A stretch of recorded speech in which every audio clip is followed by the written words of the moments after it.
So one thing I'm kind of struggling with is in building out my agency's website is, I mean, I was a paralegal and a firm administrator for 8 years. So when I started my agency, the intention was to go after attorneys. And then joining your program, it's like, that's exactly what you do. And so I'm seeing like your website and rankings.io, and it's just kind of like, how do I write my website copy without like paraphrasing what you guys are saying? Okay, first and foremost, there's Benji, there's so much room in this market. There's so many law firms. There's so much opportunity here. I understand the feeling because I mean the gap between me and Chris is the Grand Canyon. Like it's massive, right? So I get the same feeling sometimes, right? I don't want to call it imposter syndrome, but like it's just something that I understand that like, dude, there's so much opportunity here. And to me, such a big key here is also like not copying or paraphrasing what we're doing, but putting your own unique spin on it, right? Like, dude, you worked in a law firm. I had to learn about the legal industry on the fly here, right? That's a leg up that you have. That's a competitive advantage that you have, right? So I would try and incorporate that into, right? So if we're talking about angles, right? Like the angle and the thesis that we took is like this concept of blended search, right? Hey, it's too competitive to just do SEO, so you should be attacking multiple pockets of it. We're now shifting that thesis even more into like just the local space because we're pushing that narrative even further. And also now me understanding the market too, where it's like, Chris and 3 other agencies, they own the top of the market. I'm not getting the Morgan & Morgans of the world. I'm not getting into those law firms because I'm not networked. I just got into this space. But the part of the market that to me is very underserved is that small to mid-sized firm that's doing between like $500,000 and $5 million a year. That region right there, that they're all willing to pay a minimum of $5,000 per month, but they're not willing to go up to like $5,000 a month because they understand that it's just too much, right? So I've now refined my offer and my pitch to say, what is it that we can do to serve that market to get results without having to build a ton of content and links, which is what the top of the market agencies are doing, right? So the point I'm making, right, is that like, the deeper that you get into this, and I know you're asking about copy and I'll address that in a second, but like it's customizing and tailoring it to like your unique voice, your unique value. I call it a thesis, right? Some people call it a unique value proposition, unique selling proposition. And yeah, I was just gonna say like, I'm selling the same thing. I'm just calling my unique mechanism is different. Yeah. Kind of what you're saying.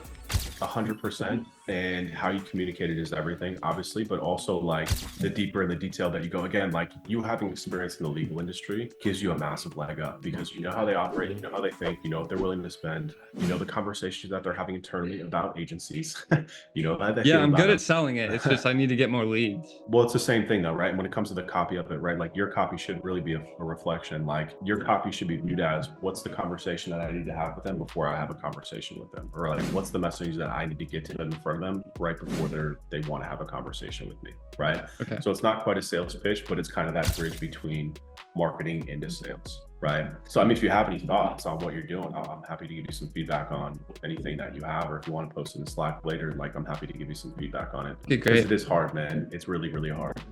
We're actually redesigning our website now, and I'm looking at rankings and like I'm getting probably the same feeling that you're going to be like, damn it, that's good.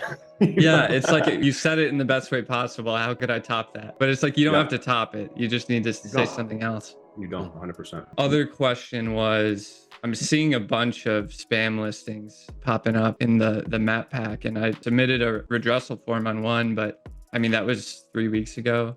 And it's just kind of like, it's like visibly spam. I even called the number and had a conversation, verified they don't actually have, location, and then reported that to Google. But I'm like, how far do I go with this? I don't want to submit another request. I don't want them to think I'm a bad actor or something. I mean, I'm surprised you even got them on the phone, man. That's pretty impressive. I actually just had a long sales call the other day with a PI firm who's seeing a lot of the same thing. They're in multiple locations in New York. Bro, when I was like searching for like Brooklyn, Queens, the spam was egregious, man. I haven't seen that in a while. So I don't have a good answer for you. I think that that's the right way to do it, is submit it, stay on top of it, keep submitting it. Like, they're outsourcing all that stuff. I think I wouldn't feel bad about doing what you're doing. I mean, I would keep following that process, but also too, I mean, don't take your eyes off the sight of the fact that like, you can still beat them by just doing it better too, right? Well, exactly. And I was like, as long as we're still in the top 3, if we have all the 5-star reviews and they have 0, like they're going to call us. People aren't dumb either.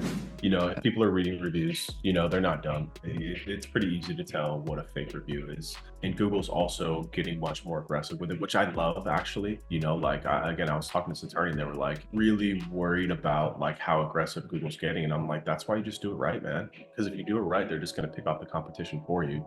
And that's why I love the Maps Pack strategy too, because Google's just pruning those people out of there nonstop. Like nonstop, they're just kicking people out. And I'm like, okay, that's 3 less personal injury law firms.